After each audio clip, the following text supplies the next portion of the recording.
नमस्ते, मैं अर्पिता सुनील पांडु। यदि आप मेरे वीडियो देखते हैं और आपको अच्छे लगते हैं तो आप मेरे माय एजुकेशन इस चैनल को लाइक, शेयर और सब्सक्राइब ज़रूर कीजिए। सब्सक्राइब के साथ साथ उस पर जो घंटे आते हैं उस पर क्लिक करना न भूलें, ताकि मेरे जो नए नए वीडियो होते हैं वो आपको उसकी नोटिफिकेशन ज़रूर मिलती रहेगी। जाने क्यों मनाया जाता है मुहर्रम। क्या है मुहर्रम? मुहर्रम इस्लामिक कैलेंडर के पहले महीने का नाम है। इसी महीने से इस्लाम का नया साल शुरू होता है। इस महीने की 10 तारीख को रोज़े आशुरा कहा जाता है। इसी दिन को अंग्रेज़ी कैलेंडर में मुहर्रम कहा गया है। मुहर्रम के महीने में इस्लाम धर्म के संस्थापक हज़रत मोहम्मद साहब के छोटे नवासे इमाम हुसैन और उनके 72 अनुयायियों को कत्ल कर दिया गया था। हज़रत हुसैन इराक के शहर करबला में यजीद के फौज से लड़ते हुए शहीद हुए थे। इस्लाम में सिर्फ एक ही खुदा की इबादत करने के लिए कहा गया है। छल कपट, झूठ, मक्कारी, जुआ, शराब जैसी चीज़ें इस्लाम में हराम बताई गई है। हज़रत मोहम्मद ने इन्हीं निर्देशों का पालन किया और इन्हीं इस्लामिक सिद्धांतों पर अमल करने की हिदायत सभी मुसलमानों और अपने परिवार को भी दी। दूसरी तरफ इस्लाम का जहाँ से उदय हुआ, मदीना से कुछ दूर शाम में मुआविया नामक शासक का दौर था।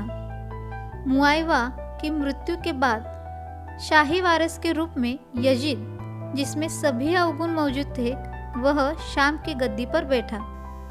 यजीद चाहता था कि उसके गद्दी पर बैठने की पुष्टि इमाम हुसैन करे, क्योंकि वह मोहम्मद साहब के नवासे हैं और उनका वहाँ के लोगों पर अच्छा प्रभाव है। यजीद जैसे शख्स को इस्लामी शासक मानने से हज़रत मोहम्मद के घराने ने साफ इनकार कर दिया था, क्योंकि यजीद के लिए इस्लामी मूल्यों की कोई कीमत नहीं थी। यजीद की बात मानने से इनकार करने के साथ ही उन्होंने यह भी फैसला लिया कि अब वह अपने नाना हज़रत मोहम्मद साहब का शहर मदीना छोड़ देंगे, ताकि वहाँ अमन कायम रहे। इमाम हुसैन हमेशा के लिए मदीना छोड़कर परिवार और कुछ चाहने वालों के साथ इराक की तरफ जा रहे थे, लेकिन करबला के पास यजीद की फौज ने उनके काफिलों को घेर लिया। यजीद ने उनके सामने शर्तें रखी, जिन्हें इमाम हुसैन ने मानने से साफ इनकार कर दिया। शर्त नहीं मानने के एवज में यजीद ने जंग करने की बात रखी।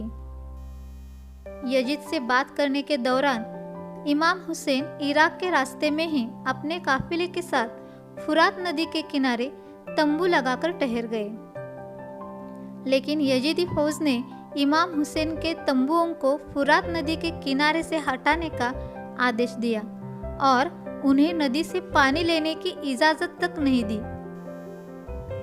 इमाम जंग का इरादा नहीं रखते थे, क्योंकि उनके काफिले में केवल 72 लोग शामिल थे, जिसमें 6 माह का बेटा, उनकी बहन बेटियां, पत्नी और छोटे छोटे बच्चे शामिल थे। यह तारीख 1 मुहर्रम थी और गर्मी का वक्त था। गौरतलब हो कि आज भी इराक में गर्मियों में दिन के वक्त सामान्य तापमान 50 डिग्री से ज़्यादा होता है। 7 मुहर्रम तक इमाम हुसैन के पास जितना खाना और खासकर पानी था वह खत्म हो चुका था। इमाम सब्र से काम लेते हुए जंग को टालते रहे। 7 से 10 मुहर्रम तक इमाम हुसैन, उनके परिवार के मेंबर और अनुयायी भूखे प्यासे रहे। 10 मुहर्रम को इमाम हुसैन की तरफ एक एक करके गए हुए शख्स ने यजीद की फौज से जंग की।